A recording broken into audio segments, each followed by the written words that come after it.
بسم الله الحمد لله والصلاة والسلام على رسول الله. يعني ما لا والله قف عي قف بني آدم إنه يسوي سكور ربه وليس ما وربين إنت النولا.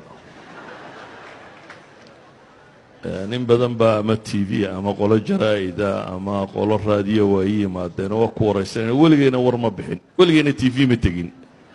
واحد تقول داوضا مساجد داوم بك قاتنا عشان ده هي الله. ده waxaan salaa cali markuu iska warramaad ka dambeysay calina diidin uu warramo marka wax badan oo sheego runtii ay ku kordhinaysaana ma jiro waqtigiina la lumiyo maaha anu raga halkan fadhiyo waa ka wada da'weynaan u malaynaya sheekh maxamed umar mala isku dhadhownahay mustafa xaj ismaaciil haaruun baa la yidhaahdaa reer wadaadaaba ka dhashay aabahay xaaji baa uu ku magac dheeraan sheekhu ahaa awogay aw haaruun baa la odhan jiray awogay ka dambeeya aw yuusuf baa la odhan jiray reer culamo oo diin ku taxan ayaan ka dhashay reer ahaan gobolka burcaan ku dhashay waqtigii isticmaalkaanan dhashay intii aan dowladda soomaaliya dalanin dadka geedka hoostiisa ku dhashayna waa ka mid ahay inkastoo aabbahay allah u naxariisto 45 sannadood buu cadan deganaa 1963 buu ka soo noqday laakiin dhaqanku wuxuu ahaa in islaamaha loo diro baadiyo ay baadiyo ku dhashaan iyadoo la diidan yahay dhakhtarka iyo raggaa joogiya waxaasi aanay islaamuhu rabin ee loo diro hooyadeedoo baadiyo joogta inay baadiyo lagu soo umuro intaanu walaalaanay nin qura nagaga dhashay cadan intayadii kaleba baadiyaana loo diray baadiyaanu ku soo dhalanay baadiyaha gobolka togdheer ee burco ayaan ku dhashay isagaan wax ku bartay malcaamad dugsi hoose dugsi dhexe institutekii jarmalka ee burco ku yaalay intaasaan ka baxay takhasuskaygu tumaalnimada laydku ahaa jaamacaddii soomaaliyeed baan ka baxay 1980kii iyadana takhasuskaygu tumaal laydha baan kaga baxay korontada ya tumaalku waa farsamo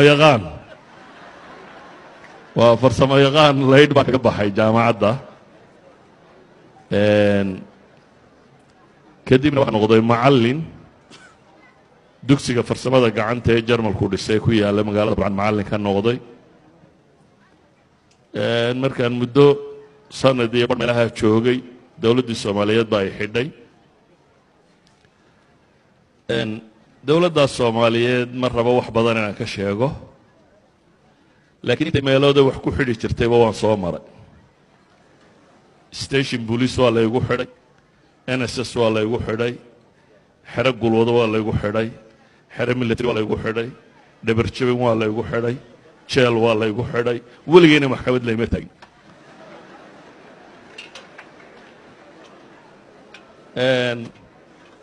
mararka qaarkoodna sanadaan ku jiray mararka qaarkood baan 30 bilood ku jiray calaa kulli xaal waxbarashada diineedna waxun bay ahayd un culammada soomaaliyeed ee waddanka degan wixii aanu ka bowsannay ma jirin waddan dabadeed aanu baxay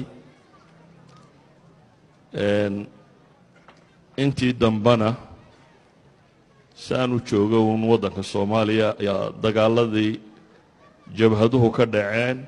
magaalada burcaan joogay markii 1988 jabhadu soo gashay wakhtigaas baan waddanka ka baxay yurub iyo meelahaasaa niman xanuunsanayo aan walaalana geeyey anigoo yurub joogaa dowladdii soomaaliyeedna dhacday ilaa 99kii baan deganaa yurub march 1999 baan dib ugu soo noqday magaalada hargeysa ilaa haddana hargeysaan deganay laakiin socodkayga yurub waa tiro badan yihi 12 sannadood dhamma burciya hargeysa un baan ka dhexeeya laakiin waa badan yahay socodkayga aan ku noqnoqdo yurub iyo meelahaan ku noqdo qaab nololeedkii soomaaliya waagii horena ee lixdanaadkiina dimuqrasi bay ahayd dimuqrasi qabiilkan uun ku salaysan haddaba aragtaan waxaan xasuustaa iyadoo 1969 68 meelaha markii doorashooyinkii dhacayeen dadku intay wadada maraan baa waxaa la odhan jiray dhulka yaale ilaahay baa leh ka sokowna reer hebel baa leh saas cirka yaale cirkiiyo dhulka la sheegay jiray balada jiray dawladdii kacaanka ee Soomaaliyeed markay qabsatayna scientific socialism baa la qaatay scientific socialism kuna wuxuu noqday diin la dirir annaguna dhalinyaro uun markaa waxoogaa diinta ka garatay oo aan systemkaa ku qanacsanayn hortaagan baanu ahayn ma jirin cilmigu sidanuu hadda u faafsan yahay oo dawladdii Soomaaliyeed waxay lahayd censorship aan ogolayn kitaab aan dawladdu ogolaanin waddanka ma soo gali jirin waddanku sidan uu iminka isaga furaya isagama furayn diyaaradaha dibadda ka yimaada only xamar oo soo degi jirtay lama ogolayn waddanka inta kale diyaarad dabadeed inay ka soo degto isdaradeed wax kasta oo waddanka soo gala censorship faafreeb wax la yidhaahdo soo mari jiray marka kutubtu almost mamnuuc bay ahayd dhan qisa idiin sheego dhowr iyo 70 anigoo dumar tafsiir u dhigaya habeenkii baan dhigi jirnay guri madow habeenku markuu dam noqdo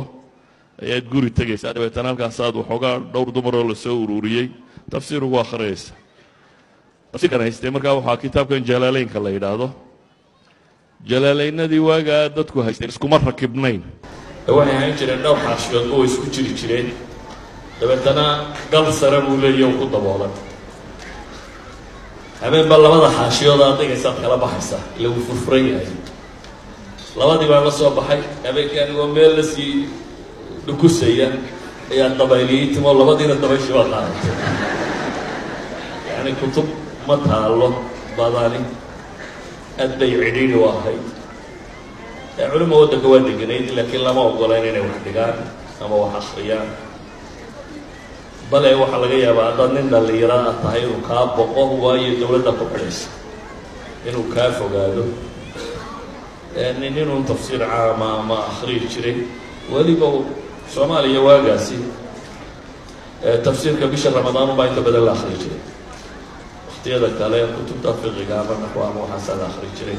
على كل حال waxaan uga dalayaa aan arrintan u tilmaamayo waxa weeyaan jaaniska ay ku haysataan ma oolin waaga jaaniskana ay kutubtu baaqiina jeeb ku sidataan ku jirto meel kasta lagu iibinayo ay kitaab aad u baahantaad helayso electronically aad shaamilo soo download gareynayso oo dhowr iyo 10,000 oo mujalladay ku jiraan yani jaaniska sidatan ee qofku research samayn kara wax baxthi kara wax baari kara waaga ma oolin laakiin waxa yaalay dad committed oo dadaalaya mala daacadnimana ku jirto oo in Ilaahay waxa ugu dhawaadaan ay ku jirto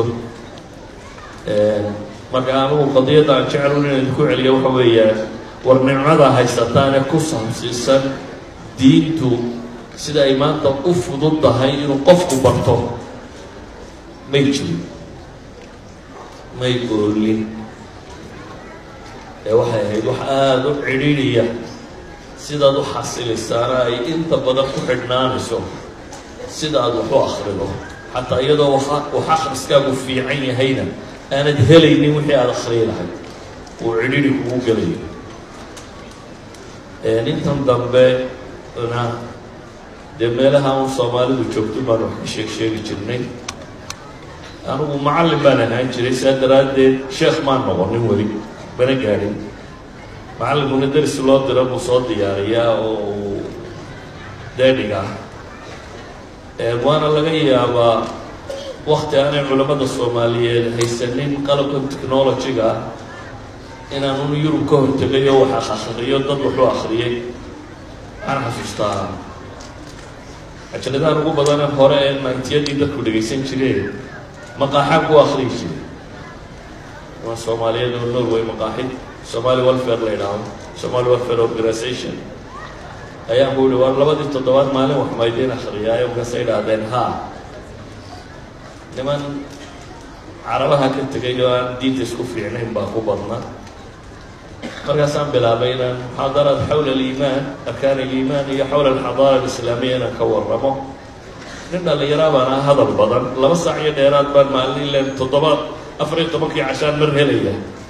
marka waxay noqotay markaa inaan 2 saac iyo dheeraad hadlo dadka markaa cajaladahaas baa soo gaadho markaas la siiyey malaamidina sheekh weyn waa sheekh weynna marna ma noqonin laakiin uun fursad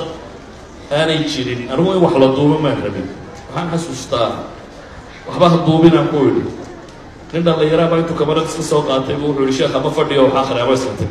xagga dambe uga fadhiista markaa waxaan kala doortay inaan wax akhriyo iyo inaan iska tago markaasaan iska akhriyey dariskii dambaan imi maalintii dambe cajaladu sidaan iminka ay u badayn uma badnaynay VHS bay ahaan jireen VHS-kana warshad baa badin jirtay keliya intay cajaladii qaadeen bay warshad geeyeen dabeetana dhowr boqoloo cajiladood bay ka dhigeen iyagoo meesha ku iibinayaan ugu imi nin cabdillaahi xuseen kaahiye la yidhaahda iyo inaan loorane la yidhaahda iyo axmed baaruud iyo iyagoo iibinayaan waar waa sidee dee waxaana iibinaysaa waxay dhahayn sheekh masaajidkaan kirada kaga bixinayna markaasaa iska aamusoo sirida masaajidkaan kirada alagaga bixiyo marka waxaan dadku duubayna anigu kuma talagelina inaan duubo TV-na weli ma tegin raadiyona weli ma tegin wadaadku su-aalaha badan uu dadka weydiinayana malaa in isagu ka jawaaba bay ku fiican tahay anigu intaasaan ku gabagabaynaya wasalaamu calaykum